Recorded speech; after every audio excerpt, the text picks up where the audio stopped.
ने हिमालय पर्वत के यहाँ पत्नी का नाम है मैना। दक्ष में मैं थी, आज माता पार्वती सती वहां चली गई जहां मैं नहीं, जहां तू है। इसने उपासना करी, बड़ी कठिन उपासना, और उस उपासना के बाद भगवान शंकर को पति के रूप में पाया। देखिए, माता पार्वती है श्रद्धा और भगवान शंकर है विश्वास। श्रद्धा और विश्वास का जहां समन्वय होता है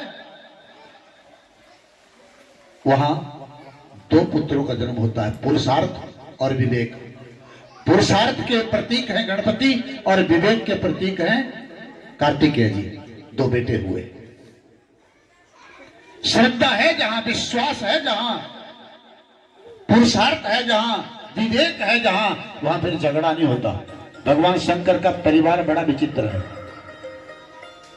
अपने आप पंचमुख है, एक बेटा 6 मुख वाला, दूसरा बेटा गजमुख वाला, अपने गले में सांप और बेटे का वाहन चूहा, दूसरे बेटे का वाहन मोर, पत्नी का वाहन शेर, अपना वाहन नंदी, पर कभी झगड़ा नहीं होता। क्यों झगड़ा नहीं होता? यहाँ पुरुषार्थ है, यहाँ विवेक है, यहाँ श्रद्धा है, यहाँ विश्वास है। बोल शंकर भगवान की। दक्ष के सिर के ऊपर बच्चे का सिर लगाया गया, यज्ञ की पूर्णाहुति हुई और यज्ञ के अंत में नारायण भगवान प्रकट हुए। यहाँ सती प्रसंग को विराम देते हैं। आइए ध्रुव के वंश की कथा सुने। वही गोविंद भगवान की जय। कलया रक्षायाम जगते स्थितो। बड़े बेटे का नाम है स्वयंभू मनु का बड़ा बेटा उत्तानपाद। देखे तो हम सब उत्तानपाद है। उत्तानपाद का मतलब होता है जिसके पांव ऊपर की तरफ हो और सिर नीचे की। मां के गर्भ में जब हम थे ना तो हम भी उत्तानपाद थे। या फिर दूसरा अर्थ यह है, समाज में जिस व्यक्ति ने अच्छे कर्म करके अपने पांव को ऊंचा उठाया है वो भी उत्तानपाद है। उत्तानपाद महाराज की 2 रानियां थी, बड़ी का नाम सुनीति और छोटी का नाम सुरुचि। सुनीति कहते हैं नीति के अनुसार जो चले, और सुरुचि कहते हैं जो रुचि के अनुसार चले। हमारी भी 2 ही पत्नियां हैं। सुनीति के आगे सु हटा दीजिए, सुरुचि के आगे सु हटा दीजिए तो नीति और रुचि बन जाएगी। अगर हम अपने जीवन को नीति के अनुसार चलाते हैं तो ध्रुव जैसा बेटा पाते हैं, और सुरुचि के अनुसार यदि चलाते हैं तो फिर सूची का परिणाम आपको दिखाऊंगा थोड़ी देर के बाद। बोले गोविंद भगवान की जय। अब देखिए, नीति कहती है सुबह 4 बजे उठो, स्नान करो, भजन करो, और रुचि कहती है सोए रहो, तेरे बाप का क्या जाता है, अभी उठेंगे अभी दोपहर 7 बजे उठेंगे। नीति की बात मान करके मार्ग को प्रशस्त किया जा सकता है, और रुचि की बात को मान करके मार्ग को बिगाड़ा जा सकता है। महाराज उत्तानपाद के कोई संतान नहीं थी, बड़े यज्ञ हुए। अच्छा, एक दिन क्या हुआ, महाराज उत्तानपाद विदेश में चले गए अपने राज्य को छोड़कर। वहां जाकर के इनको एक कोई राजकुमारी मिली जिसका नाम था सुरुचि। इन्होंने सोचा पत्नी को तो बेटा नहीं हुआ, कहीं ऐसा ना मेरा वंश ही न चले। गंधर्व जी से इस राजकुमारी के साथ में विवाह कर लिया। जब विवाह करके नगर में आए कुछ दिनों के बाद तो इन्होंने देखा नगर में बड़ा उत्सव हो रहा है कि सैनिक। राजा ने सोचा शायद में मेरा समाचार किसी को मिल गया होगा, मैं विवाह करके आया हूँ, लोग उत्सव मना रहे हैं। बोले भाई उत्सव क्यों हो रहा है? बोले महाराज गजब हो गया, हमें पता चला राज दरबार से महारानी जी गर्भ से है। राजा ने सोचा गड़बड़ होगी, अब तो मैं विवाह करके भी आ गया और बड़ी रानी गर्भवती है। दरबार पत्नी को पता चला, सुनीति को पता चला मेरे पति विवाह करके आए हैं। 5 दीप की थाली तैयार की। जब दोनों पति पत्नी दरवाजे पे आए तो सुनीति ने आरती उतारी। सुरुचि ने पूछा कौन है, कोई दासी है क्या? राजा ने कहा दासी नहीं, मेरी बड़ी रानी है। सुरुचि ने कहा तो बड़ी रानी है तो छोटी रानी का विवाह क्यों किया? राजन, एक म्यान में 2 तलवारें नहीं रहती, अगर हमको रखना है तो उसे बाहर कीजिए। अब राजा नीति के बस में नहीं, रुचि के बस में हो गया।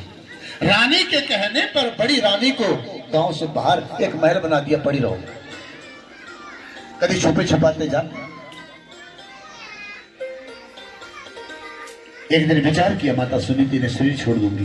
फिर विचार किया नहीं, मेरे पेट में मेरे पति की निशानी है, मैं इसको जन्म दूंगी, इसको तपस्वी बनाऊंगी, यशस्वी बनाऊंगी, तेजस्वी बनाऊंगी और मनस्वी बनाऊंगी।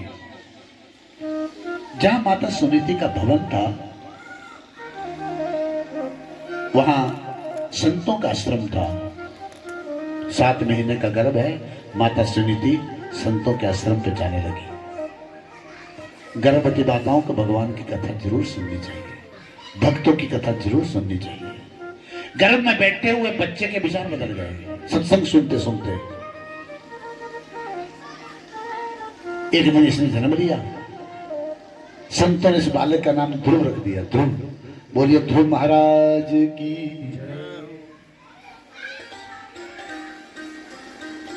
ध्रुव 4 वर्ष के हो गए, संतों को अनायास प्रेम हो गया ध्रुव के साथ और सुनीति के साथ। एक दिन संत प्रसन्न हुए, बोले बेटी तू रोज हमारा सत्संग सुनने आती है, तेरा सुंदर कुमार भी हो गया है, आज हम तुमसे बड़े प्रसन्न हैं, कुछ मांग लो। सुनीति ने कहा बाबा क्या मांगू? संतों का नहीं बेटी, हमारा कुछ देने का कुछ मांगिए। देखिए एक सत्संग सुनने वाले माई के विचार, क्या मांगा सुनीति ने? तुम्हारी जगह होती तो क्या मांगती? मेरे सास को सांप काट जाए, मेरी सौत करो। ये क्या मांग रही है? बाबा देना चाहते हो? 4 वर्ष हो गए, मेरे पति एक कन्या से विवाह करके आए थे, अभी कोई बेटा नहीं हुआ, एक बेटा मेरी उस बहन को भी हो जाए।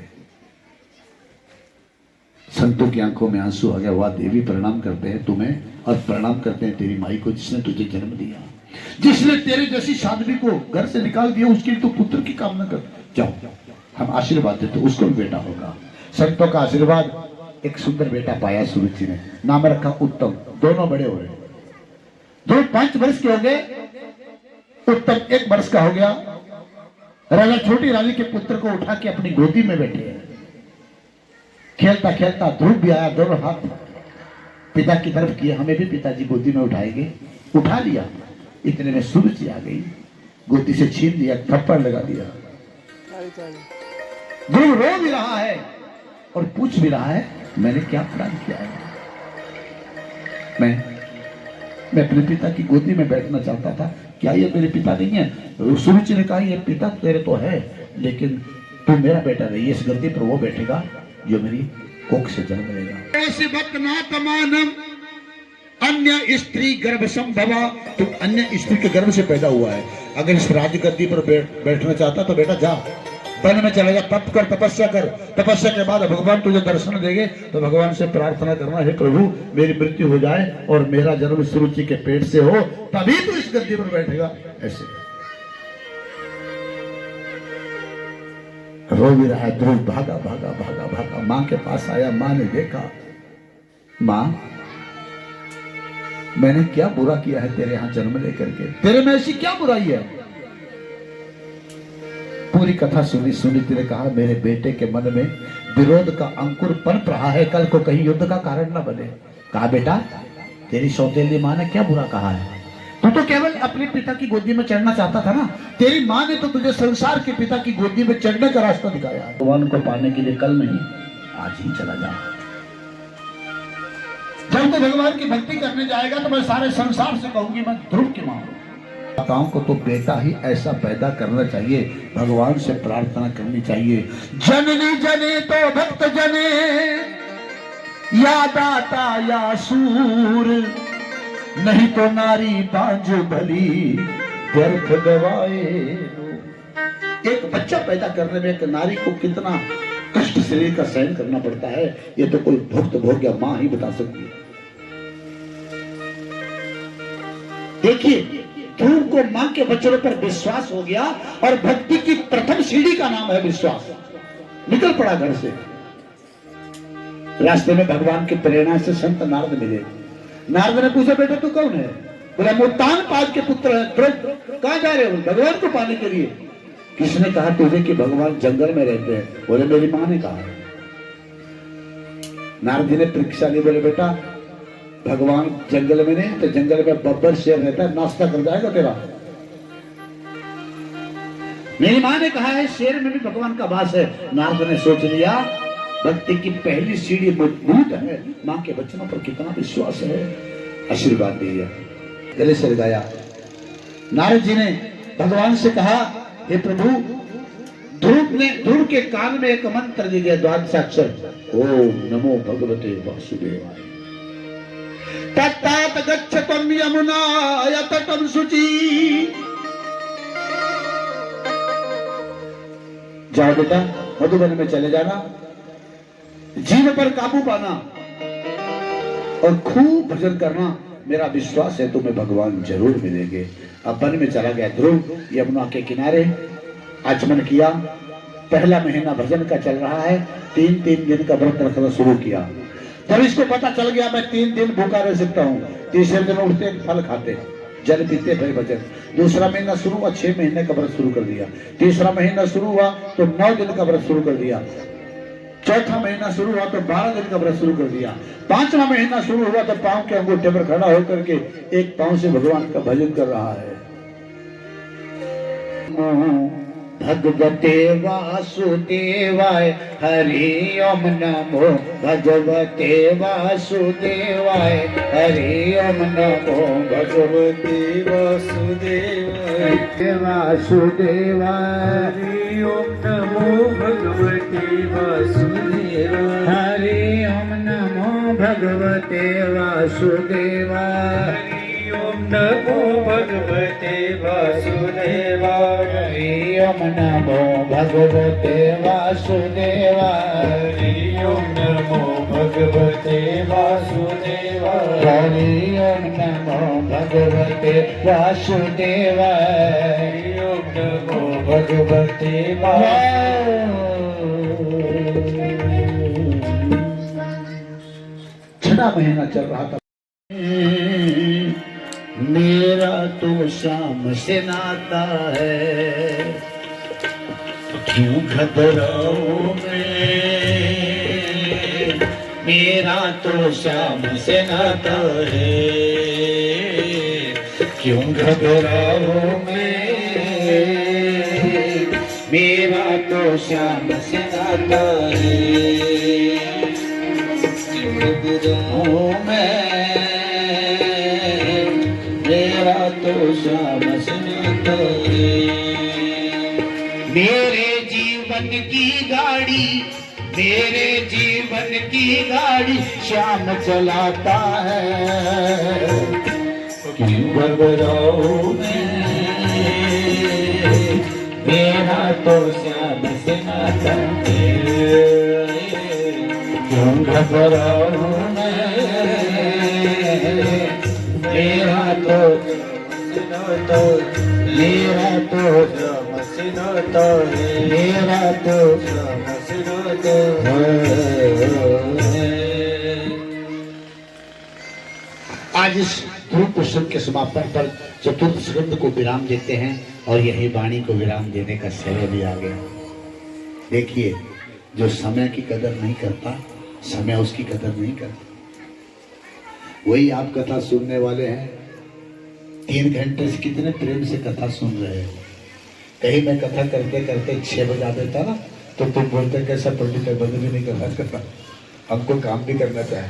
हर आदमी समय में बंधा हुआ है, समय की कदर कीजिए। बुरा मत मानो। एक बात आपसे हम कहें, जब हम आए ना तो 3-4 महीने आ गए थे। मैं समय की इसलिए आपको कहा, अरे सुबह 6 बजे से काम करने लग जाते हो, क्या तुम्हारा 1 बजे तक काम निपटता नहीं है? और जितने लोग तुम यहाँ बैठे हो ना, तो मुझे नहीं लगता कोई नौकरी वाला है, सब घर से आए हैं। कितना पावन प्रसंग तुम्हारे से सुरुचि ने छोड़ा दिया। नीति की बात मानते तो शायद 2 बजे तुम यहाँ आ जाते हैं। हमारे यहाँ जब हम कथा करने जाते हैं तो कम से कम सुबह हम मूल पाठ करते हैं।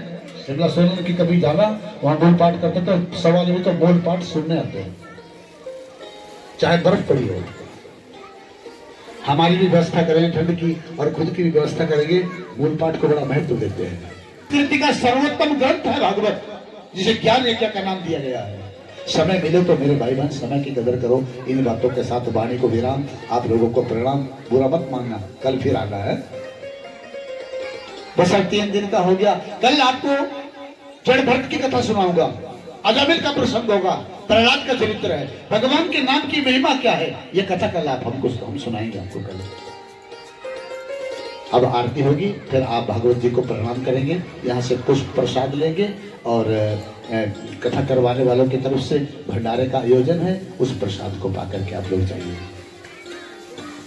चंद्रमा मन सो जात जो अजायत स्तोता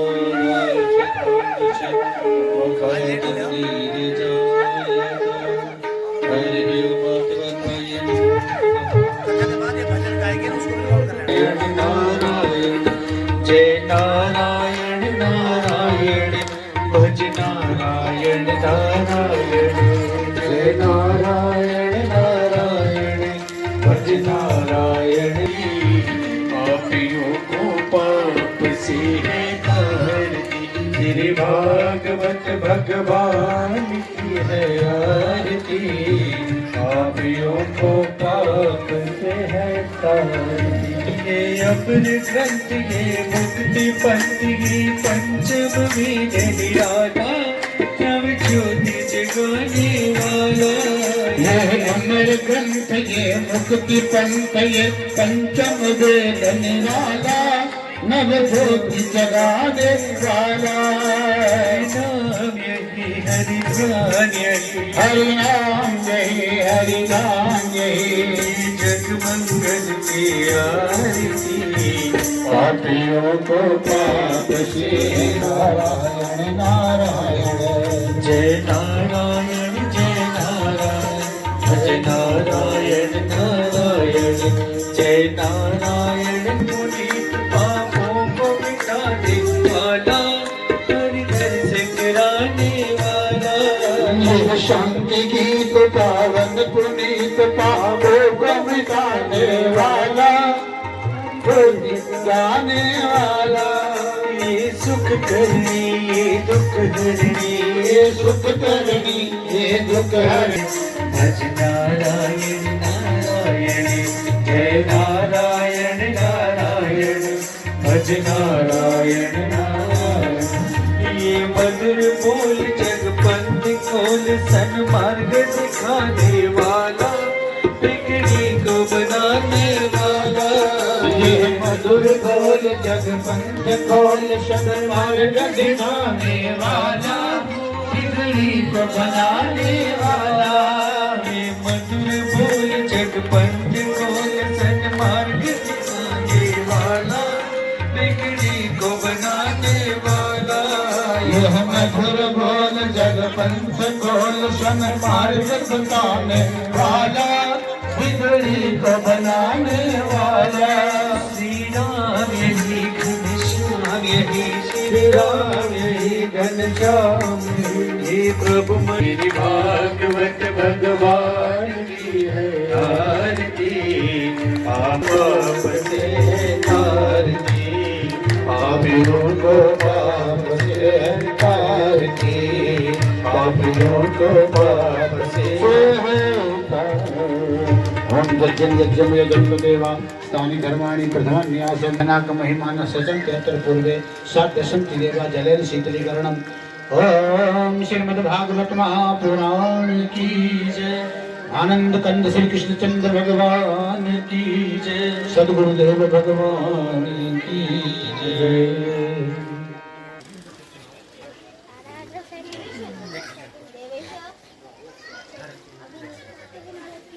हरिओम श्री राधे।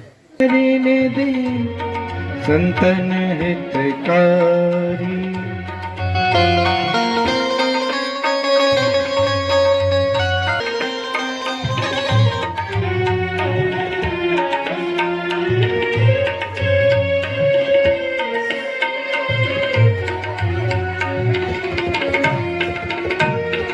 अजामिल गीत प्याद अजामिल गीत प्याद, इनमें कहो कौन साध जामे लगे धप्याद इनमें कहूँ कौन सा पंछी को पद पढ़ात गणिका भी पारी दीनन दुख हरन देव दीनन दुख संत